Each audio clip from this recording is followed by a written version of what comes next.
sit back, relax, and get ready because this is Things Mom Never Said, Secrets to Aging Well. Welcome back to another episode of Things Mom Never Said, Secrets to Aging Well. I am April Rocky, and this is my mother, Sherry. And we are here today with a very special guest and a very special topic that we think a lot of women will resonate with, unfortunately. And that could help a bunch of us in how we transform our lives. So to introduce our guest, we are talking today with Laurien Papa, and she is a storyteller at heart and believes in messy love, second chances, and the kind of romance that makes you laugh, cry, and text your best friend at 2 a.m. Her debut novel is the first of many stories she's finally bringing to life after years of carrying them in her imagination. Beyond writing, Laurien is the founder of a 501c3 nonprofit called The Bridge for Women, where she is dedicated to empowering and supporting women through life's transitions. Her work reflects her deep passion for connection, resilience, and helping others rewrite their own stories. When she's not writing or leading nonprofit initiatives, Laurien is immersed in her beautiful chaos of family life, juggling a full house, sneaking moments with a strong cup of coffee, and always collecting inspiration for her next story. So welcome to the podcast, Laurien. Yeah, welcome. I can't wait to hear about all this. Yeah, so here's a little bit of a backstory. Laurien is coming out with a new book this month of May called Swing State. And we met because she's a fellow author, and in hearing her story about her plight with abusive marriage and relationship, and amongst other things, I could not wait to see this book come to fruition. And in the middle of all that, birthed this 501c3. So it's just a very interesting story that we're going to kind of get into today. But one of the biggest things I wanted to talk about, like at the very beginning, is Mom, Laurien is an actress. Okay. And she has acted with Burt Reynolds. Yes. And we all love birds. Yeah. We do love Burt. Yes. Yeah. So tell us how you got started with that and your backstory a little bit. Okay. So interestingly enough, I always loved acting, and this I don't think I've ever told you, April. When I was younger, my parents were of the fact that it was like, you'll be a doctor and attorney, and I was like, I want to be an actress, and not for all the hoopla. I love to go in that creative world, create characters, and be that person. So here I am I was living in Wayne, New Jersey at the time, and there was a bus from Willowbrook Mall into the city, and I would sneak in and take acting classes, without my parents knowing when I was young. So fast forward. Yeah. Yes, I did. And they found out later in life. It was, I was like, I'm doing this come hell or high water. But I ended up meeting my first husband, and he wasn't really too keen on that. I was booking some like really amazing movie roles. One was with Kevin Costner, and then I would end up calling my agent and being like, I'm sorry, I have the flu, because my husband kept telling me it's either your acting career or the marriage. And I kept choosing the marriage. Like, at that time, I didn't realize that he had a lot of extramarital things going on. And I just kept choosing the marriage. And then fast forward, he ends up moving us to Florida, which again, for anybody in a relationship that's abusive, they know that the person will move you away from your comfort zone. I went to DePaul High School, which was amazing for the sense that like the friends that you have, like my best friends from there, like all these close friends, you run into people. It's like, you never lost a beat. I have a huge Italian family. We used to see each other 4 times a year with all the functions and stuff. And so people will move you away. So we moved to Florida over in Jupiter on the East Coast. I'm in Naples now. And I was fortunate enough to audition for Burt Reynolds' master acting class, and I made it in. So, that even bothered him. It was like, like I was telling you earlier, is like, and nowhere in the Bible does it say thou shalt not act, but it sure as shit says thou shalt not commit adultery. So one of us was following biblical rules.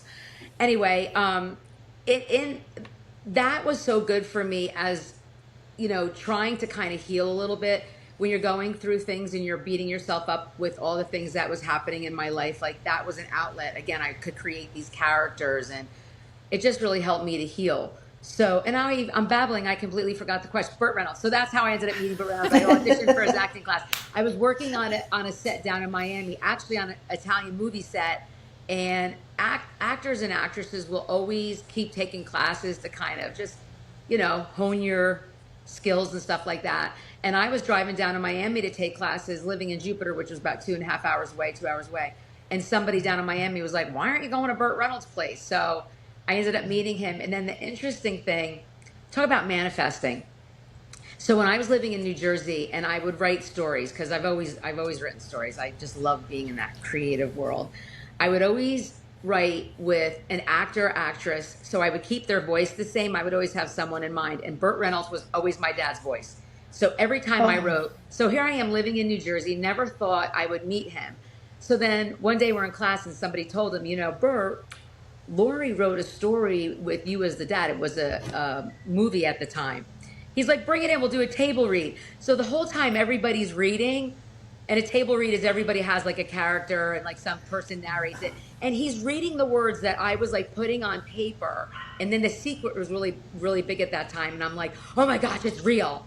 Like I was thinking about him the whole time. And now, like, so I'm not even thinking about, I can't deal with what's going on. I'm like, he's reading words that I was thinking about him reading, like as I was in New Jersey. Now it was crazy. So he said to me, he goes, this is not a movie. This is a sitcom. Change it. So we changed it into a sitcom. He actually sent it to CBS. They picked it up. He was going to play my dad, and then he passed away. So that was kind of one creative journey I had.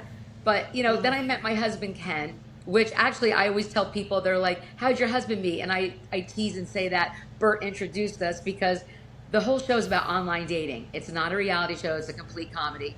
And as April knows, she came to our recording of the sizzle reel. But Burt Reynolds told me, he's like, have you done online dating? Hell no. I'm such a nervous ninny. Like I wasn't going to do that. And he's like, you need to learn. You need to go online. So I went online and I met my husband, Ken. So I'm like, yep, if I didn't go online, listen to Burt, I wouldn't have met Ken. So anyway, that's my Burt Reynolds. There's a lot of other stories. Sherry, you can appreciate this. Oh my gosh. I had a scene. He would have us do scenes.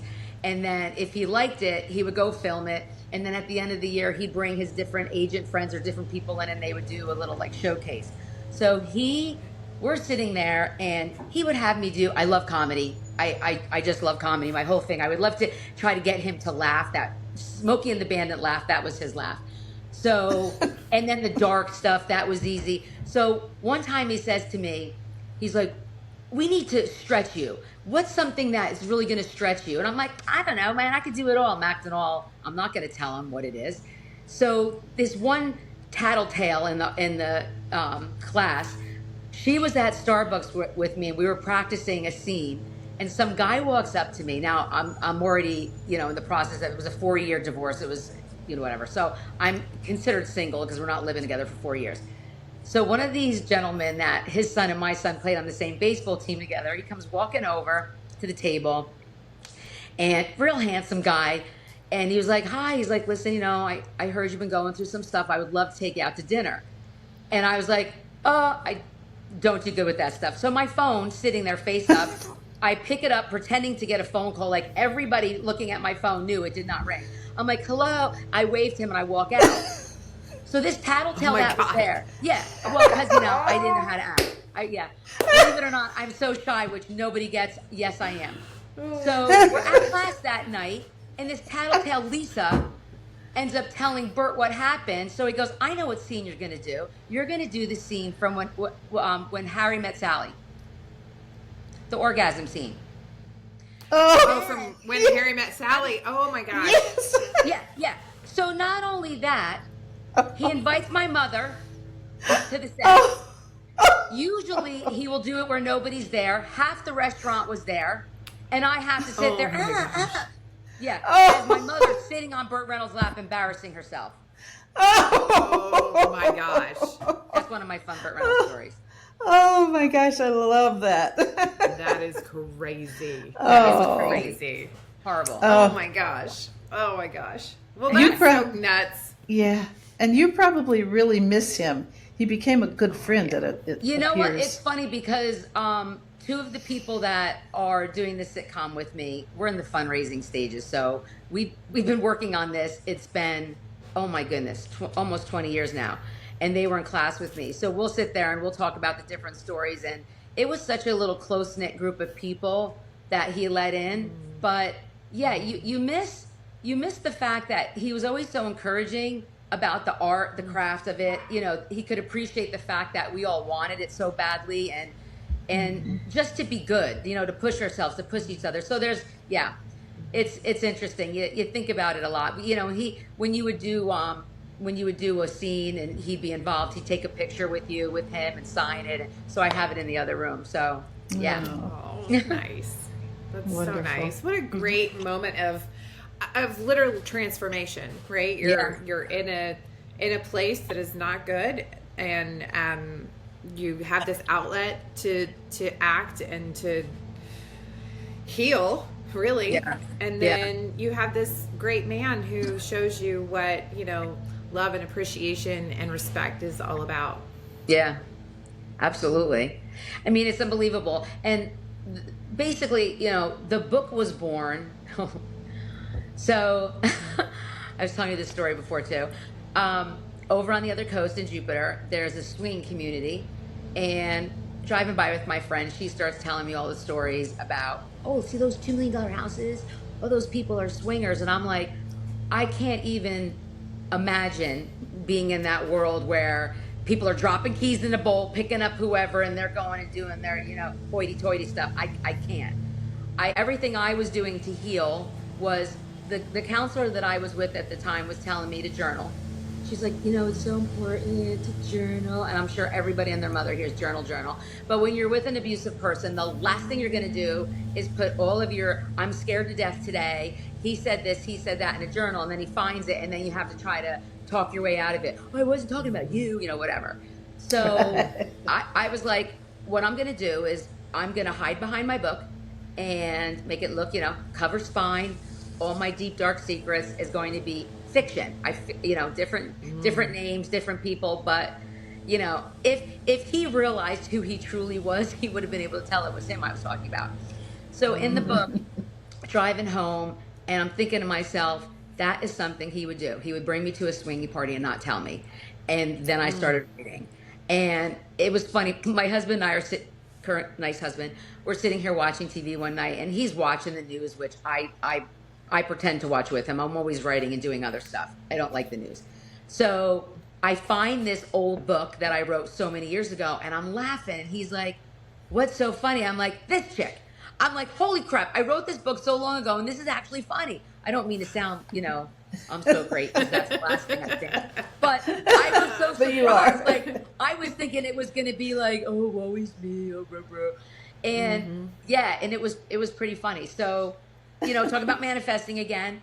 I was sitting there, and we were all kind of in a dark place. And as an introvert, when I shut down, I go hard. I go under my little rock. I decorate. I take my time. I enjoy being by myself. I do not answer the phone. So then I find the book, and I'm like, all right, I got to climb out from under this rock and start living again. Like, this is ridiculous.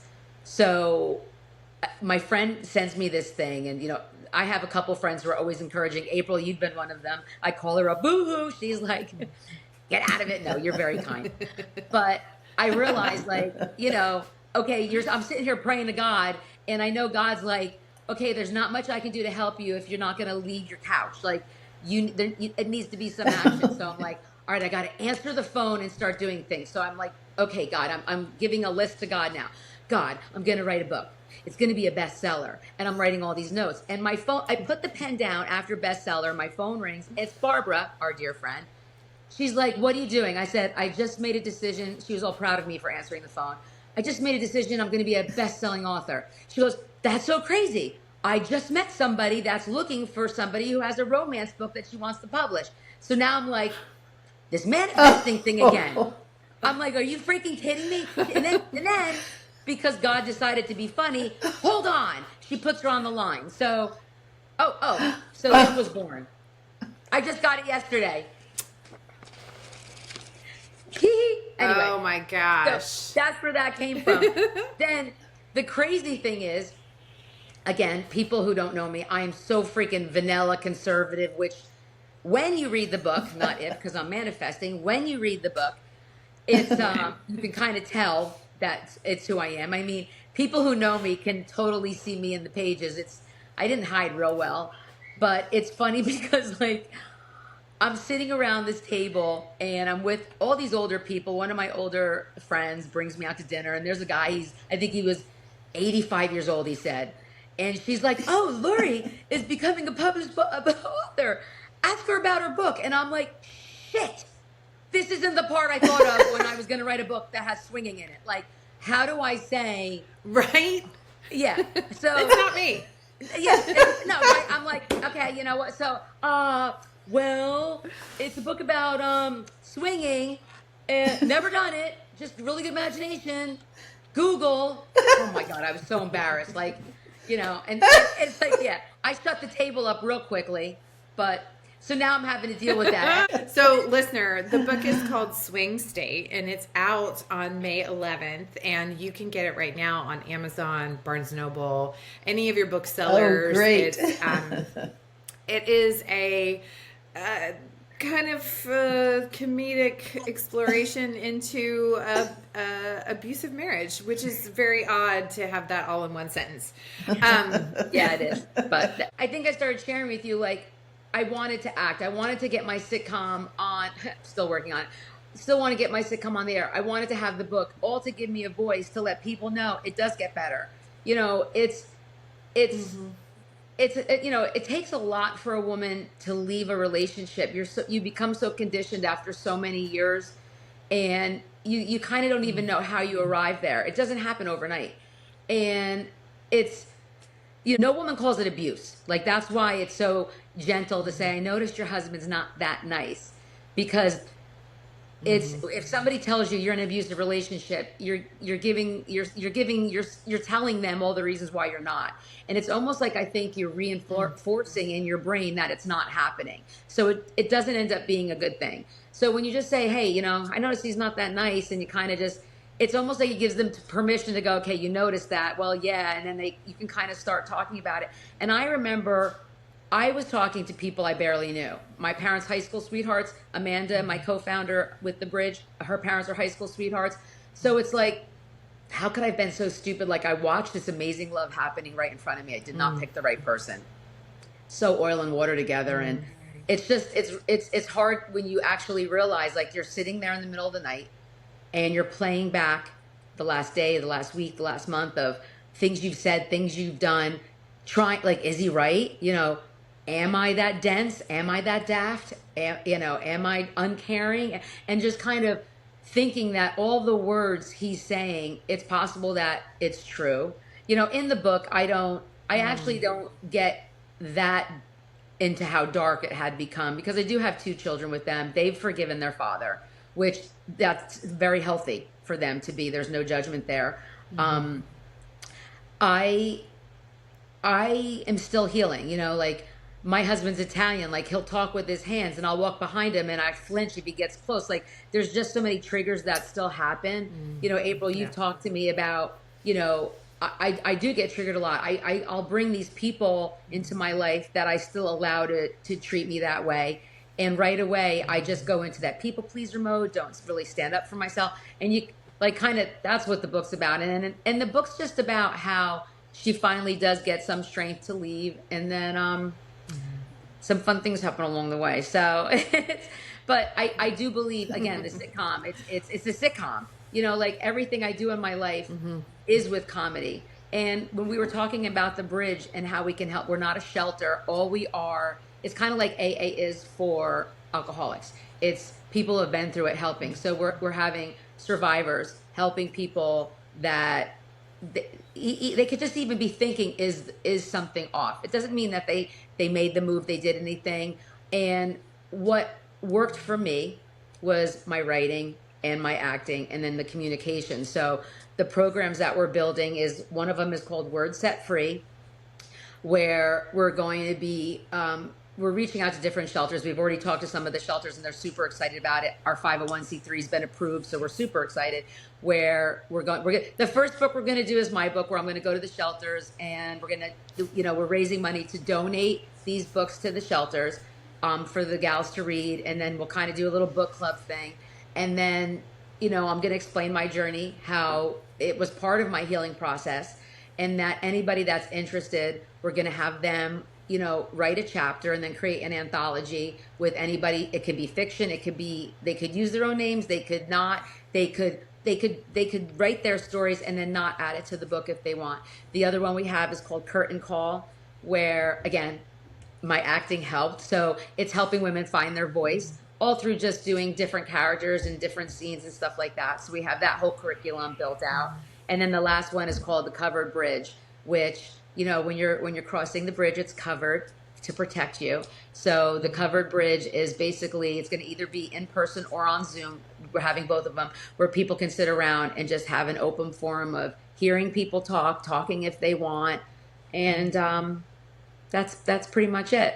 So that's incredible that out of everything you've gone through, you were able to birth all of these things that are a space of healing for you, but also now you're opening up what you know and how you know it to other women to help them maybe spark some sort of healing, if not even just create community in it. Yeah. What you said earlier about like the word abuse, and how that sets people off who are actually in it, and not in a good way. Denial, shame. It's interesting that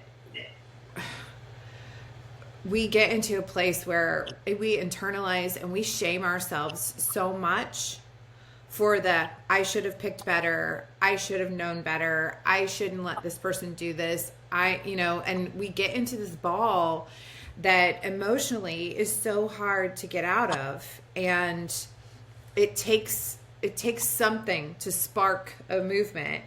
And it's admirable that you understand all of that, and then you've birthed this, amazing opportunity, 3 different ways that you could serve women to help them kind of see the light. Well, just have peace. Like it's all about, at the end of the day, somebody was asking me, they're like, well, what do you expect from this? And I'm like, well, first of all, I would hope that people realize it can get better by my story. Like I said, I'm so blessed. I'm happily married, and I got very lucky. My husband that I ended up meeting, and it was funny. Oh my gosh. I'm meeting people. I got very involved. I went down, I'm sorry, I'm segueing again, ADHD. I started really going down the rabbit hole of psychology and like kind of learning about myself when I was newly single. Like, you get so obsessed of, why did I allow this to happen? Like, you can't help but, wonder, it's you didn't start out that way. It was nice at one point. So the one test I took was the Myers-Briggs test, and and then I'm dating people, and I found out like my personality is like 4% or 2% of the population. So it's the most uncommon. So I'm like, another reason for me to go, oh, it's me. I'm the hard one to blend with. Right. But right. Yeah. Right. And his and my, every single letter was opposite. So he was an extrovert, I'm an introvert, like everything. So the interesting thing is, looking back at that, I'm like, oh my goodness, we don't take information in the same. We don't, everything. So then I would meet people and I would say, do you mind taking the test? And if they had his same letters, I'd be like, nope. That's how crazy I was. They were like, oh, come on, give me a break. And I'm like, really? I'm not chancing it. Sorry, not dating you. So I meet my husband and I'm like, will you take this test? And he's like, okay, if you want me to. So I type in the letters and it's like, now this person's the best match for your personality. I'm like, oh, thank you, Jesus. So we ended up, it was crazy. He was, and he got me. Like, one of the first questions he said, he goes, are you a jealous person? And I'm like, wow, no, like, believe it or not, no one had asked me that. And I go, the funny thing is, I grew up in such an amazing household, such the Brady Bunch. My parents are like I said, high school sweethearts. We laughed all the time in our house. Like there was no time for jealousy. And growing up, this is going to show how naive I am. I newly learned I was naive. I thought I was like a badass. And then my husband and friends said, go read, go look up the definition of naive. And I was like pouting for 2 days. I was like, I can't believe I'm naive. I thought I was so cool. Anyway, being naive, you know, it's like, now I don't even remember where I was going with that. Anyway, sorry. I gave up that I'm naive. When everybody watching was probably like, oh, she's a badass. Nope, I'm not. I'm a naive human being. Oh, the jealousy. I remembered. So yeah, jealousy. Yeah, sorry. I'm back. So what happened is I remember growing up thinking that only people like cheated and these things happened on TV. Like I didn't really think it was. It was, and looking back, like how ignorant of me, like literally probably until high school, college, I was thinking that it wasn't a common thing. Like once people married, it was like my parents had all that. Everybody had the same relationship as my parents. And God, I was in such a bubble. So anyway, he asked me, are you a jealous person? And I'm thinking of all this stuff back and I go, I wasn't, but yeah, now I am because obviously I didn't get any of the clues. Like, after we end up divorced, like people in New Jersey were like, oh yeah, I saw your husband out with this person. Oh yeah. Like I was kind of shocked. I thought you guys had a great marriage. I'm hearing all these stories and I'm like, what an idiot. So I said to my husband now, Ken, I'm like, well, yeah, I guess I am going to be jealous because I obviously don't know. I don't know what the signs are. Apparently these things happen and I have no clue. So he was so patient with me that we ended up having a real good relationship now. So the whole thing is let people people know that there is that opportunity if you put the work in. I had to put the work in, like learning really who I am, finding my voice. The first time I had a fight with Ken, and I remember I was so mad. It was stupid. We're two Italians, so you can imagine we're gonna fight. And I'm from Jersey, so but I got so mad at him, and I just remember saying, I said F you, but I said the words. And I remember pausing, being like, oh my gosh, oh my gosh, oh my gosh. I just said that. Holy cow, holy cow. And then he's like, ah! And I was like, that was it. There was he got mad. I got mad. We didn't speak for 2 weeks. And then he finally said to me, I don't even remember what I'm mad at you for. Why are we fighting? I'm like, I don't remember either. So it was like our worst fight. But I want women to know it gets better. And it's hopefully in these programs, like hopefully reading the book, they can see themselves a little bit in it and find some peace, find a little bit of laughter. It's the first book I ever wrote. So I'm not saying it's perfect. I look back at it. I'm writing another book now that I'm in love with. And I'm like, I think the second book, you become a better writer because you're realizing all the mistakes you made in the first. Sure. But it was a hard book for me to write. My mother, right? April, don't you agree with that? Yeah. Yes, mother, absolutely. You don't know until you know. Yeah, you don't. My mother read my first chapter and she called me up, and now she lived through this, me getting out of this relationship. And I remember being like, she's like, I don't really like this. And I'm like, are you picturing me and my ex? And she goes, well, of course, I know that's who it is. I go, read it without thinking about us. So she goes, I guess I was triggered. Yes. So it was hard to write because I was triggered, even remembering, believe it or not, remembering times when he was nice to me was triggering me in a funny way because, just dealing with that. Yeah. Yeah. There are so many things that come out of being in that position as a woman that you have to work on to grow and not see yourself the way you saw yourself when you're in it.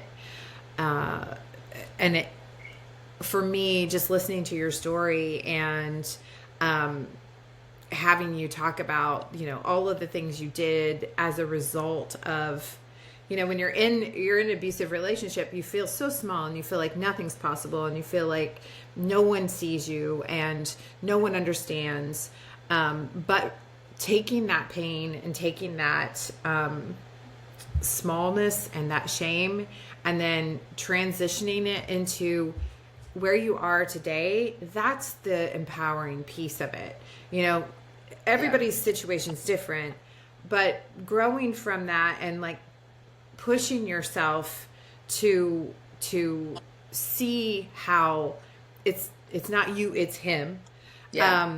You know, and that you can stand up for yourself and are still growing. Obviously, you're still going through things of like relearning and getting into a better place with yourself. But for other women listening to this, the opportunity is in not so much the camaraderie of, hey, we're all abused, but the position of, we can be better. We are better. There's value in us, and we too can stand up and get out of this muck and this mire and this quicksand we feel like we're in.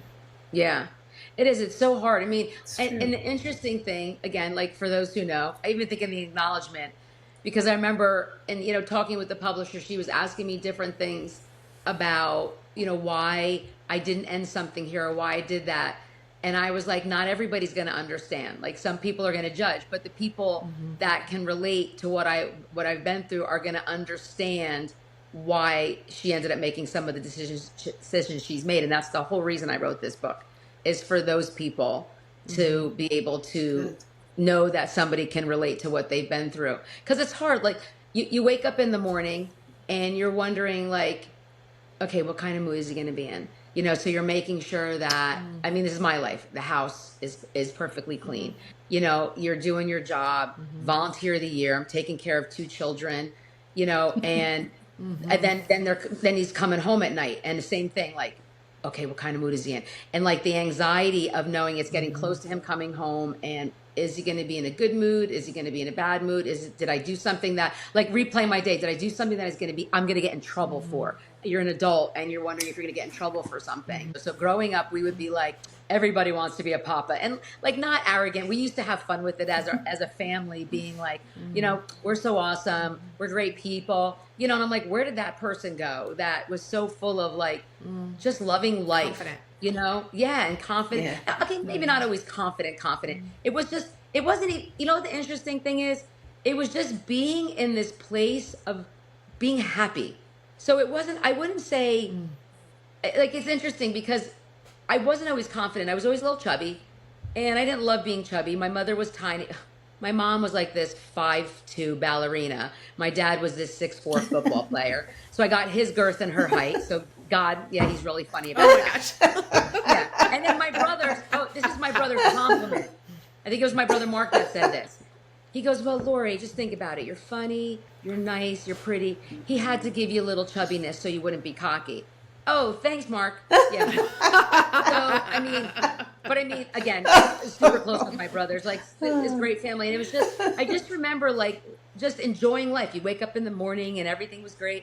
And then fast forward to waking up in the morning and living on pins and needles all the time to make sure I did everything I had to do and then, God forbid, I would forget to do something, the anxiety that you had. So it was just like this crazy thing. And fast forward to, I'm sitting on the couch one day, and I don't even remember. It was just, I was going through this whole processing thing, like where my life was, where it became. Like, we had been in such a good, Ken and I are in such this good place, like the communication, we laugh all the time. I appreciate and thank you so much for sharing all of that. It is, it takes a lot to share your story, and I thank you for that, because that is hopefully something that will resonate with other women who listen to this podcast and help them to make a transformation in their life. So, listener, if you're in the same situation or a similar situation, or have been, and you need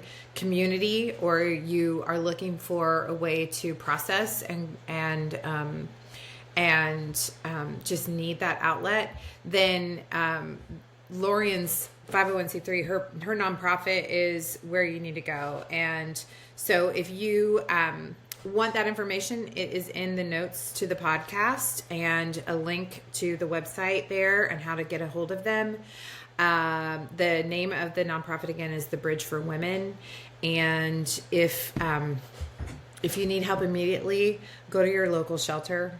Get yourself where you are safe, and yeah, we hope this episode will help you in transforming your life and finding that peace that Laurien spoke about. It is a big, heavy topic, and we just cracked the surface on it. But It's true. you all can dive in and crack the book on Swing State. It's out May 11th, and pre-order it now, and just hear her funny story and the way she processed her moment there. And anything else, Mom, that you want to add? Oh, there's so much. There's so much I want to hear and know and discover. You have so many aspects to your life, to your world, and we want to know more. Well, you're Italian, Laurien. I mean, as we do on every single episode, we end it with a ciao. Ciao. Thanks for joining us. We hope to see you again next time for Things Mom Never Said, Secrets to Aging Well. We'll be back, so set your calendars, set your alarms, get ready, get set, follow, subscribe, and don't miss a beat.